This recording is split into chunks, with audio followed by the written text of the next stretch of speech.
Baik, Assalamualaikum warahmatullahi wabarakatuh. Sebelumnya, perkenalkan nama saya Muhammad Fatoni dengan NIM D600-200-134. Di sini saya akan mempresentasikan sebuah tugas untuk memenuhi tugas mata kuliah konsep rekayasa dengan materi penyelesaian masalah dengan pendekatan engineering. Di sini saya mengambil sebuah tema yaitu boros dalam pemakaian kuota internet dan sinyal yang lemah. Di saat pandemi seperti ini, kita melakukan proses pembelajaran secara daring. Berikut adalah subbab atau cara atau penyelesaian dalam metode engineering. Yang pertama, ada identifikasi masalah. Yang kedua, pengumpulan informasi. Yang ketiga, pencarian solusi. Yang keempat, peruangan ide. Yang kelima, evaluasi dan pemilihan solusi.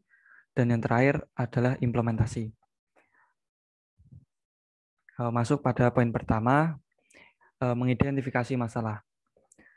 Masalah yang sedang saya hadapi adalah pengeluaran dalam pembelanjaan kuota itu sangat boros.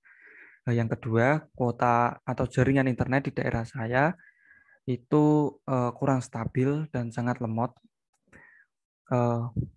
Kuota internet itu bagi saya itu sangatlah penting, bukan hanya untuk komunikasi, sekedar komunikasi. Internet itu sebagai sarana untuk menunjang pembelajaran secara daring. Pembelajaran secara daring itu membutuhkan banyak kuota internet, contohnya dalam pemakaian Zoom Meeting, Google Meeting, ataupun untuk mengakses video pembelajaran dalam aplikasi Open Learning. Yang kedua, pengumpulan informasi. Boros atau suatu masalah dalam pengeluaran pembelanjaan kuota internet itu harus dikontrol atau diperhatikan lebih. Untuk dapat menghemat pengeluaran pembelanjaan kuota internet dapat dilakukan dengan cara yang pertama itu kita dapat memakai kuota internet unlimited. Yang kedua, memasang WiFi berlangganan. Yang ketiga, membatasi data usage untuk aplikasi tertentu. Yang ketiga, pencarian solusi. Dari tiga solusi sebelumnya itu dapat diambil cara untuk menghemat pengeluaran dalam pembelanjaan kuota internet dan juga memperlancar jaringan internet kita, yaitu dengan pemasangan Wi-Fi. Jika memilih untuk memasangkan Wi-Fi berlangganan, menurut saya adalah cara yang tepat selain lebih hemat sinyal, yang dihasilkan pun stabil dan relatif lebih cepat. Yang keempat, penuangan ide. Pemasangan Wi-Fi selain sudah menghemat dan membantu akses belajar daring, pemasangan Wi-Fi itu juga dapat meningkatkan kecepatan internet. Berikut ini adalah cara untuk meningkatkan internet Wi-Fi untuk lebih cepat dan juga untuk merawat Wi-Fi kita. Yang pertama, kita dapat melakukan network reset and flushing DNS. Selanjutnya dapat pemilihan tempat dan sinyal Wi-Fi yang kuat, ubah pengaturan QoS. Selanjutnya, atur IRPS tag size menjadi lebih tinggi. Selanjutnya, pilih kanal dengan penggunaan terendah. Gunakan software untuk analisis Wi-Fi. Cek posisi antena router. Selanjutnya, periksa kecepatan internet. Dan yang terakhir adalah memeriksa kekuatan sinyal pada Wi-Fi. Yang kelima, evaluasi dan pemilihan solusi.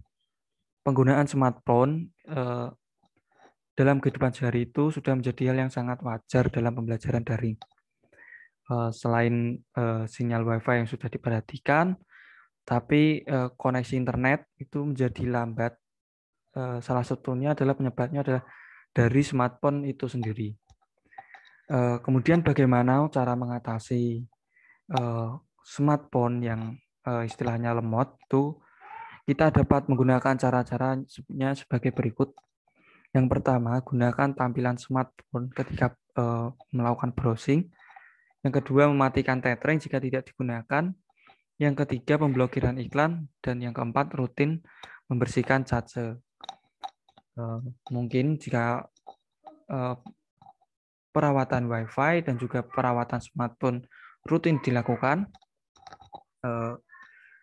nantinya dapat memberi kelancaran pada saat kita mengakses pembelajaran selama daring. Selanjutnya, poin 6, implementasi. Berdasarkan hasil dari pembahasan sebelumnya, kita dapat menyimpulkan bahwa untuk menghemat pengeluaran dan juga pembelanjaan kuota internet itu adalah memasang Wi-Fi berlangganan. Sedangkan untuk mengatasi sinyal yang lemah karena gangguan dari smartphone, dapat digunakan cara pembersihan cache dan pada smartphone. Memasang Wi-Fi dan rutin membersihkan cache smartphone dapat membuat akses internet semakin lancar, sehingga nantinya kita dapat mengikuti pembelajaran daring dengan lancar. Cukup sekian dan terima kasih sedikit presentasi dari saya. Kurang dan lebihnya mohon maaf. Wassalamualaikum warahmatullahi wabarakatuh.